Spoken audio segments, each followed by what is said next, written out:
ԱՄՆ-ն անհրաժեշտության դեպքում պատրաստ կլինի ռազմական ուժ կիրառել Իրանի դեմ, այս մասին հայտարարել է ԱՄՆ նախագահ Դոնալդ Թրամփը։ Թրամփը, պատասխանելով Իրանին հարվածելու հնարավորության մասին լրագրողների հարցին, ընդգծել է, որ եթե նման անհրաժեշտություն առաջանա, ապա Իսլամական Հանրապետության դեմ ռազմական ուժ կկիրառվի։ ԱՄՆ նախագահը նշել է, որ Օմանում Իրանի հետ առաջիկա խորհրդակցությունները միայն երկար գործընթացի սկիզբ կդառնան։ Նա ընդգծել է, որ Վաշինգտոնը թույլ չի տա, որ Թեհրանը միջուկային զենք ունենա։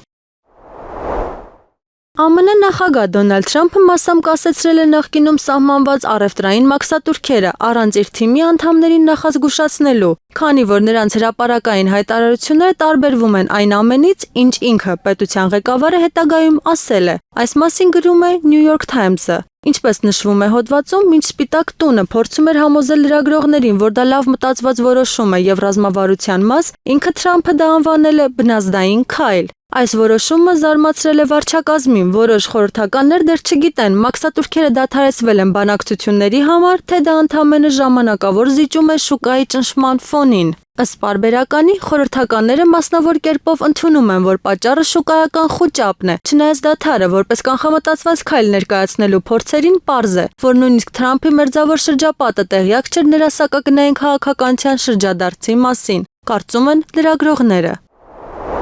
Սպիտակ տանը լրագրողների հետ հանդիպման ժամանակ ԱՄՆ նախագահ Դոնալդ Թրամփը աղմկահարույց հայտարարություն է արել, ընդգծելով Միացյալ Նահանգների ռազմական հզորությունը։ Նա ակնարկել է գերգաղտնի սպառազինությունների գոյության մասին, որոնք գերազանցում են այն ամենը, ինչ հայտնի է համաշխարհային հանրությանը։ Թրամփի խոսքով Միացյալ Նահանգներն ունի տեխնոլոգիաներ, որոնց մասին երկրի սահմաններից դուրս ոչ ոք նույնիսկ գլխի չի ընկնում։ Նա վստահորեն նշել է, որ այդ զենքը մոլորակի վրա գոյություն ունեցող ամենահզորն է։ Թրամփը նաև հավելել է, որ ոչ մի այլ երկիր նման ներուժ չունի, ընդգծելով ԱՄՆ-ի առաջնորդությունը պաշտպանական ոլորտում։